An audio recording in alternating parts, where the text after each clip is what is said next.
Asalaamu calaykum waraxmatullaahi wabarakaatu. Waxaan aad iyo aad ugu mahadcelinayaa subscriberska channelka subscribe gareynaya, inta kalena iyagana waxaan leeyahay subscribe gareeya si aad noola socotaan.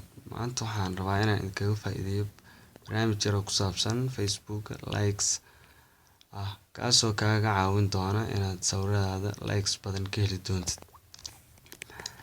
Hadda markii ugu dambeysay waxaan hadda post gareeyay sawirkaas aan rabo hadda inaan tuso. Waa kan qofka ugu horeeya like saar anigu noqon doonaa.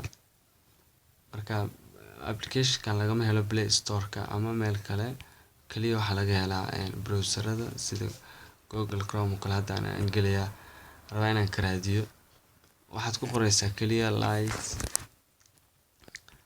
like.gs Facebook sax. intaa markii aad ku qorto kan ugu horeeya soo qaadanaysaa. haddii kale linkiga description-ka idin dhigayaa. linkiga anaa idin soo qaaday, linkiga ka qaado, halkaas ka fudud. markii aad soo qaadid soo install gareyso, soo fur. markii aad soo furtid open dheh, saana kugu soo bixi doona. daqiiqado yar baad sugaysaa, kabacdi meesha ay ku qoran tahay skip new skip baad leedahay wax daqiiqadaha ka bacdi.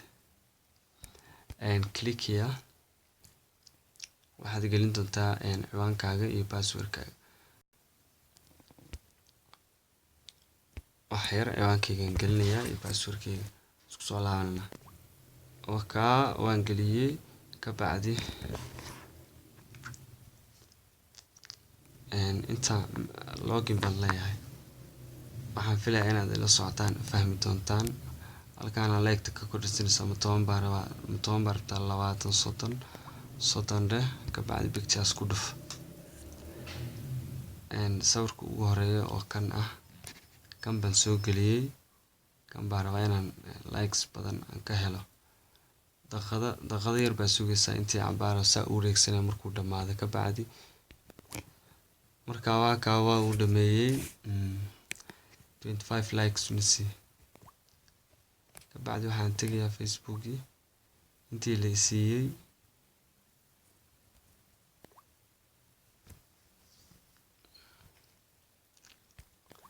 profile-kaygan tegayaa, sawirkii aan soo eegaynaa intii la siiyay. refresh waan leeyahay.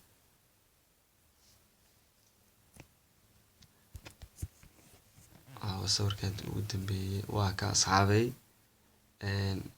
46 baa la siiyay, halkii aan ku daray 47 bay isku noqotay. marka hadda intii aad jeceshahay baad ku darsan kartaa. dib baad u laabanaysaa, likes go main page baad leedahay.